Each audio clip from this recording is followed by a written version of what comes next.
Hello dear students, welcome to today's video. अपनी जो series चल रही है नेम को और स्ट्रक्चर को कोरिलेट करने की, इसका आज हम लोग नेक्स्ट पार्ट कर रहे हैं, where we will see this structure और we will see this medicinally active compound metyrosine. इसके नाम से इसके स्ट्रक्चर को याद करने की कोशिश करते हैं।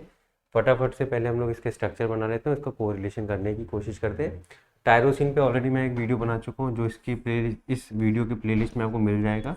ठीक है, तो वो टायरोसिन वहाँ से हमने बनाना सीखा था, ग्लाइसिन से टायरोसिन बनाना सीखा था। आज इसी को देखते हैं हम लोग। सो दिस इज योर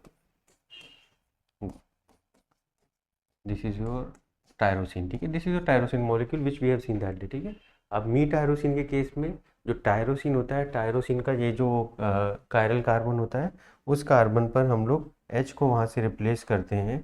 वहाँ से you remove H and you make it to CH3। ठीक है, अब ये वैसे तो इसको 2D नोटेशन में अबव बिलो कैसे कर सकते हैं, बट अगर आप उसको ऐसे देखोगे, क्या कहते हैं, 3D में देखोगे, तो this is your dash bond और ये वाला जो बॉन्ड होता है विच इज अबव बॉन्ड। ठीक है, तो यहाँ पर बिलो आ गया। बिलो जब बॉन्ड होता है बिलो दी प्लेन, ऐसे बॉन्ड्स को हम लोग अल्फा बोलते हैं। तो अल्फा मिथाइल, अल्फा पोजीशन में मिथाइल आ गया है किसके, टायरोसिन के। टायरोसिन जनरली एल फॉर्म में ये होता है हमारे पास, सो एल टायरोसिन। तो this is your alpha methyl L tyrosine. यही है मी टायरोसिन। मी का मतलब मिथाइल ग्रुप और टायरोसिन का मतलब टायरोसिन। तो metyrosine is alpha methyl L tyrosine, जहाँ पर आपके टायरोसिन के अल्फा पोजीशन पे जो कायरल कार्बन है उसके अल्फा पोजीशन पे you have introduced a methyl group instead of a hydrogen. तो this is your metyrosine. Metyrosine है जिसको हम लोग अल्फा मिथाइल एल टायरोसिन के नाम से भी जानते हैं। ठीक है, which is use for the treatment of pheochromocytoma. ठीक है, फियोक्रोमोसाइटोमा एक rare tumour of adrenal gland होता है।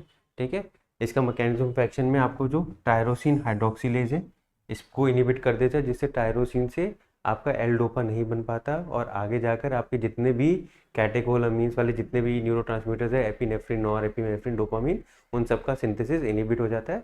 इस तरीके से ये आपके इनको इनिबिट करके सेलुलर ग्रोथ को जो आपकी ट्यूमर सेलुलर ग्रोथ उनको कम करने की कोशिश करते हैं, bring down the synthesis of your tyrosine derived neurotransmitters. ये इसका काम होता है मी टायरोसिन का। और structure wise this is your me tyrosine. So for more videos like this, please stay tuned and please subscribe my channel. Thank you.